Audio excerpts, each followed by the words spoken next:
مہربانو مہربانو، ذرا ادھر آنا بیٹی، میری بات سنو۔ ابا کی جیسے ہی آواز سنائی دی تو میں نے فوراً چادر کو درست کیا اور مطب کی طرف چلی آئی۔ ابا سامنے ہی اپنی مخصوص جگہ پر بیٹھے ہوئے تھے۔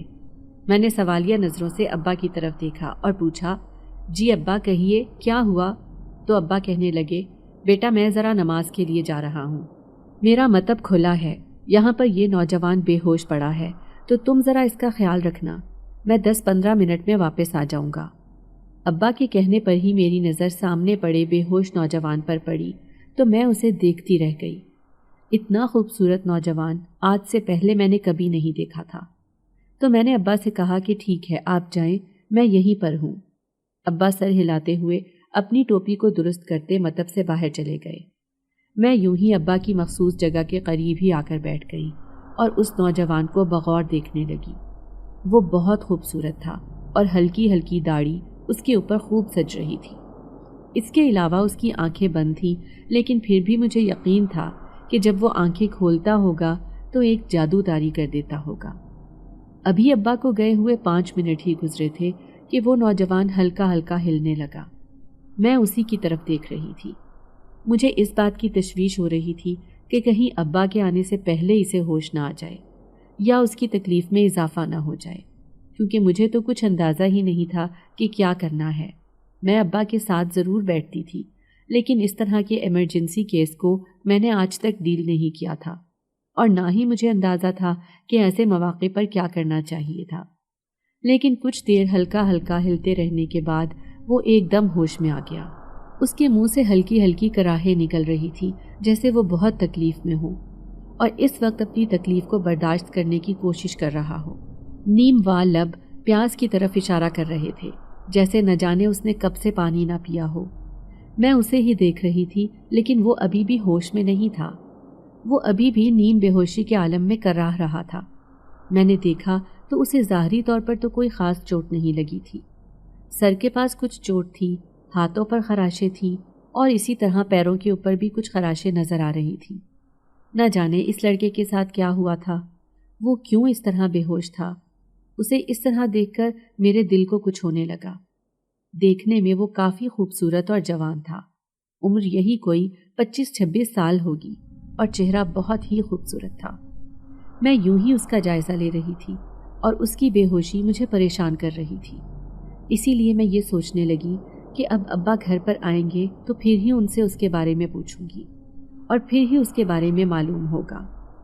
ابا کے آنے تک وہ اسی طرح ہی کرتا رہا، اور پھر جب ابا آئے تو انہوں نے اسے نیم بے ہوشی کی حالت میں دیکھا تو فوراً اس کا معائنہ کرنے لگ گئے۔ میں وہیں ابا کے قریب ہی کھڑی تھی، اسی لیے ابا سے پوچھا کہ اسے کیا ہوا ہے، جبکہ کوئی اتنی گہری چوٹ بھی نہیں ہے، یہ کیوں بے ہوش ہے؟ تو ابا کہنے لگے، نہ جانے اسے کیا ہوا ہے، یہ میرے پاس اسی طرح سے بے ہوشی کی حالت میں آیا ہے، لیکن جو میرے پاس اسے لے کر آیا تھا اس کا کہنا تھا کہ یہ سڑک کے کنارے بے ہوش پڑا ملا تھا، تو وہ اٹھا کر اسے یہاں پر لے آئے۔ میں نے اس کا معائنہ کیا تھا، ہڈی تو کوئی نہیں ٹوٹی، لیکن شاید سر پر لگنے والی چوٹ کے باعث یہ بے ہوش ہے۔ ابا کی زبانی مجھے پتہ چلا تو میں تعصب سے اسے دیکھتی رہ گئی۔ وہ ایک جوان اور خوبرو مرد تھا، نہ جانے اس کے گھر والوں پر کیا گزر رہی ہوگی، نہ جانے انہیں اس کے بارے میں معلوم بھی ہو کہ نہیں، اور اس کے دوست نہ جانے کیسے دوست ہیں جو اسے اس طرح زخمی حالت میں چھوڑ کر آگے چلے گئے۔ مجھے اس کے دوستوں پر غصہ آ رہا تھا، انہوں نے ذرا بھی اس کی حالت کے بارے میں نہیں سوچا۔ میں پریشانی سے سوچتی ہوئی اندر گھر کی طرف چلی آئی، کیونکہ ابا نے قہوہ بنانے کے لیے کہا تھا، اور اس قہوے میں ابا کوئی خاص دوا ملا کر جب اسے پلاتے تو وہ مکمل ہوش میں آ جاتا اور اپنے آپ کو کافی بہتر محسوس کرنے لگتا۔ میں نے جلدی سے قہوہ بنایا اور ایک چھوٹی سی پیالی میں ڈال کر ابا کے پاس لے آئی۔ ابا نے اس قہوے میں ایک دوا ملائی اور ایک چمچ اس لڑکے کے منہ میں ڈال دیا۔ قطرہ قطرہ دوا جب اس کے اندر جانے لگی تو تقریباً 10 منٹ کے بعد ہی اسے ہوش آ گیا، اور اس نے آنکھیں کھول کر ابا کی طرف اور پھر میری طرف دیکھا، لیکن میری طرف دیکھتے ہی وہ تو جیسے پلکیں جھپکانا بھول گیا تھا اور میری طرف دیکھتا ہی رہا۔ ایک دم مجھے اپنے بے پردہ ہونے کا احساس ہوا۔ میں اس کے بے ہوش ہونے کی وجہ سے چہرے پر حجاب نہیں ڈال سکی تھی، لیکن اب جب اسے اس طرح اپنی طرف متوجہ دیکھا تو اپنی غلطی کا احساس ہوا۔ اور فوراً حجاب کے ساتھ چہرہ ڈھکتی میں سائڈ پر ہو گئی۔ ابا نے شاید اس کی یہ محویت نوٹ نہیں کی تھی، لیکن مجھے اس کا اس طرح سے دیکھنا بہت برا لگ رہا تھا، اور دل ہی دل میں اسے برا سمجھ رہی تھی۔ کچھ دیر پہلے والی رائے یکسر بدل چکی تھی، اور اب وہ میرے نزدیک ایک نظر باز انسان تھا۔ میرا نام مہر بانو ہے، اور میں اپنے ابا کے ساتھ اس پہاڑی گاؤں میں رہتی ہوں۔ ہمارا یہ گاؤں شہر سے کافی دور پہاڑوں کے وسط میں واقع ہے۔ یہ ایک چھوٹا سا گاؤں ہے، لیکن یہاں پر تقریباً ساری سہولیات میسر ہیں۔ میرے ابا پیشے کے اعتبار سے حکیم ہیں۔ انہوں نے گھر کی بیٹھک میں ہی اپنا مطب کھولا ہوا ہے۔ ابا بہت جانے مانے اور شفا والے حکیم ہیں۔ یہی وجہ ہے کہ جب ان کے پاس کوئی مریض آتا ہے تو وہ شفا یاب ہو کر ہی جاتا ہے۔ سارے گاؤں میں ابا کی شفا اور ان کی دوا پر کسی کو کوئی شک نہیں۔ لوگ تو دور دور سے ابا کی شہرت کا ڈنکا سن کر ان کے پاس اپنے علاج کے لیے آتے ہیں۔ ہمارا گاؤں چونکہ سڑک سے ہٹ کر ہے اور پہاڑوں کے وسط میں واقع ہے، تو یہاں پر ہمیں ضروریات زندگی خریدنے کے لیے سڑک کے پار جانا پڑتا ہے، جہاں پر بازار سجتا ہے، اور وہاں پر ایک چھوٹا سا قصبہ ہے۔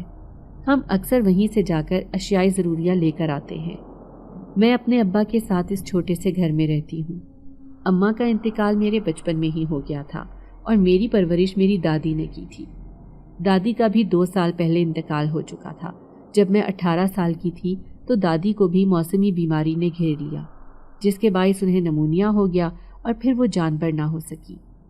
ابا نے اپنی اماں کے علاج میں کوئی کسر نہیں چھوڑی تھی، لیکن وہ کہتے ہیں نا کہ ان کا بلاوا آ گیا تھا، اسی لیے ابا کا ہر علاج ناکام ٹھہرا، اور دادی اجل کو لبیک کہتے ہوئے اس دار فانی سے کوچ کر گئی۔ اماں کے انتقال کے بعد چونکہ میں بچپن سے ہی ابا کے زیادہ قریب تھی، اسی وجہ سے میں ابا کے ساتھ ان کے مطب میں آ کر بیٹھ جاتی۔ حالانکہ میں اسکول جاتی تھی، لیکن اسکول سے واپس آنے کے بعد میں ابا کے ساتھ ساتھ رہتی تھی، کیونکہ مجھے ڈر لگتا تھا کہ جس طرح میں نے اماں کو کھو دیا ہے کہیں ابا کو بھی کھو نہ دوں۔ پہلے تو میں اسکول جا کر بھی بہت روتی رہتی تھی، اسی لیے میری استانیاں اکثر مجھے گھر پر واپس بھیج دیتی، یا پھر وہاں پر دادی میرے ساتھ بیٹھی رہتی۔ لیکن پھر آہستہ آہستہ میرا ذہن تھوڑا تبدیل ہونا شروع ہوا، تو میں اب اسکول میں بیٹھ جاتی تھی، لیکن گھر آنے کے بعد میں 1 منٹ کے لیے بھی ابا سے دور نہیں ہوتی تھی، ان کے ساتھ ساتھ ہی رہتی تھی۔ یہی وجہ تھی کہ آہستہ آہستہ مجھے بھی ابا کے مطب میں دلچسپی ہونا شروع ہوئی، اور میں بھی ابا کی حکمت کو دیکھنے لگی۔ ابا جس طرح دوائیاں دھوپ میں سکھاتے، پھر انہیں پیستے اور پھر بناتے، میں وہ سب مراحل بڑی دلچسپی سے دیکھتی تھی۔ ابا کی مرض کے بارے میں کی گئی تشخیص بہت پکی ہوتی تھی۔ کبھی ایسا نہیں ہوا کہ ابا نے کوئی اور مرض تشخیص کیا ہو اور بیماری کوئی اور ہو۔ میں ابا کے ہاتھوں کی شفا کو دیکھتی تو بہت خوش ہوتی تھی۔ جب مریض شفا یاب ہو کر خوش ہو کر ابا کے پاس آتے اور انہیں ڈھیروں دعائیں دیتے، ابا اس کے بدلے میں مسکرا دیتے اور ان کا شکریہ ادا کرتے۔ ابا بہت معمولی سی رقم ہدیے کے طور پر لیتے تھے، کیونکہ آخر انہوں نے بھی اپنا گھر چلانا تھا، اسی لیے انہیں مجبوراً تھوڑی بہت رقم لینی پڑتی تھی، ورنہ آج کل کے ڈاکٹر اور حکیم جس طرح مریضوں سے ہزاروں روپیہ اینٹتے ہیں، ابا نے کبھی اپنے دل میں یہ لالچ پیدا نہیں کیا تھا، اسی لیے شاید ان کے ہاتھوں میں اتنی شفا تھی۔ میں چونکہ بچپن سے ہی ابا کے ساتھ ساتھ رہتی تھی، اسی لیے مجھے بہت ساری دوائیوں کے استعمال اور ان کی افادیت کے بارے میں پتہ چل چکا تھا۔ یہی وجہ تھی کہ میں ابا کے ساتھ مل کر ان کی دوائیاں تیار کر لیتی تھی۔ ان کے نام تک مجھے یاد ہو گئے تھے، بلکہ ابا تو کئی بار مجھے بتا دیتے تھے اور میں دوائی تیار کر لیتی تھی۔ ابا جب مجھے اس طرح اپنے ساتھ کام میں مگن دیکھتے تو بہت خوش ہوتے تھے اور مجھے کہنے لگتے، مہربانو، تم میری بیٹی نہیں بیٹا ہو۔ جس طرح تم نے آگے بڑھ کر میرا ہمیشہ خیال رکھا، ہر کام میں میرا ساتھ دیا، میرے لیے اس سے بڑھ کر اور کیا ہو سکتا ہے۔